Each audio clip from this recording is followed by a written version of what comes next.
Bienvenue dans cette vidéo qui vous explique ce qu'est le triangle de Karpman, un concept fascinant qui explore les dynamiques interpersonnelles et les rôles que nous jouons dans nos relations.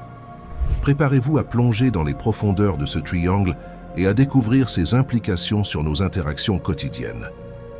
Une technique de manipulation utilisée surtout par les personnes toxiques comme les narcissiques. Le triangle de Karpman, aussi connu sous le nom de triangle dramatique, est un concept psychologique qui décrit des rôles relationnels malsains dans les interactions humaines.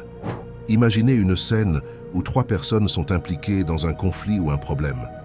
Ces personnes peuvent souvent se retrouver dans l'un des trois rôles du triangle de Karpman, la victime, le persécuteur et le sauveur. C'est un schéma souvent utilisé par les personnes toxiques afin d'induire en erreur leurs victimes sur leurs véritables intentions. La victime. Au bas du triangle se trouve la victime, qui se sent impuissante et vulnérable. Les victimes peuvent se percevoir comme étant injustement traitées et cherchent souvent à attirer la sympathie des autres. Elle peut exprimer des émotions telles que la tristesse, la frustration ou la peur. La victime cherche souvent quelqu'un pour la sauver de la situation difficile.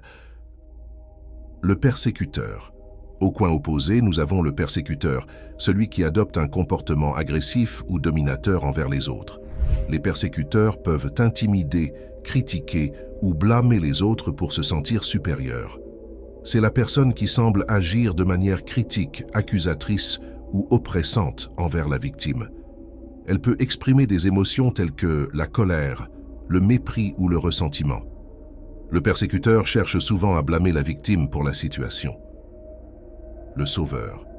Entre les deux se trouve le sauveur, celui qui tente de venir en aide à la victime et de résoudre ses problèmes. Les sauveurs peuvent adopter une attitude paternaliste et avoir du mal à définir leurs propres limites. C'est la personne qui tente de résoudre les problèmes de la victime et de défendre contre le persécuteur. Le sauveur peut exprimer des émotions telles que la compassion, le désir d'aider ou la surprotection. Cependant, le sauveur peut aussi parfois se sentir frustré si la victime ne suit pas ses conseils ou si le persécuteur ne change pas son comportement. Ce qui rend le triangle de Karpman si captivant, c'est que ces rôles ne sont pas fixes. En fait, ils sont interchangeables et peuvent changer au cours d'une même interaction ou d'une relation. Ces changements de rôle peuvent rendre difficile la résolution saine des problèmes.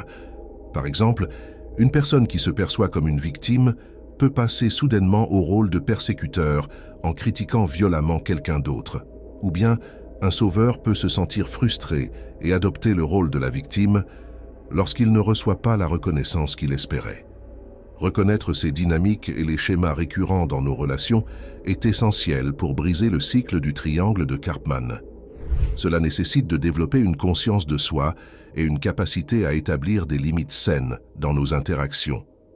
En comprenant mieux les rôles que nous jouons et en prenant la responsabilité de nos propres actions, nous pouvons transformer nos relations et créer des connexions authentiques basées sur le respect et l'empathie.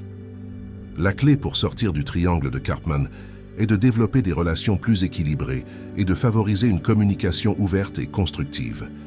Cela peut impliquer la prise de responsabilité personnelle pour ses propres actions, l'expression d'empathie envers les autres et la recherche de solutions plutôt que de rester dans des rôles rigides. En fin de compte, le but est de créer des relations plus saines où chacun se sent écouté et respecté.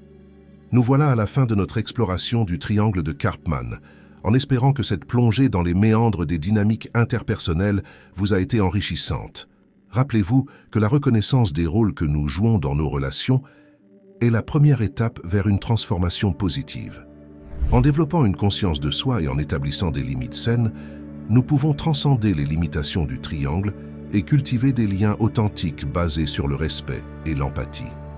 Merci de vous être joint à moi pour cette réflexion sur les complexités de l'interaction humaine. Je vous dis à bientôt.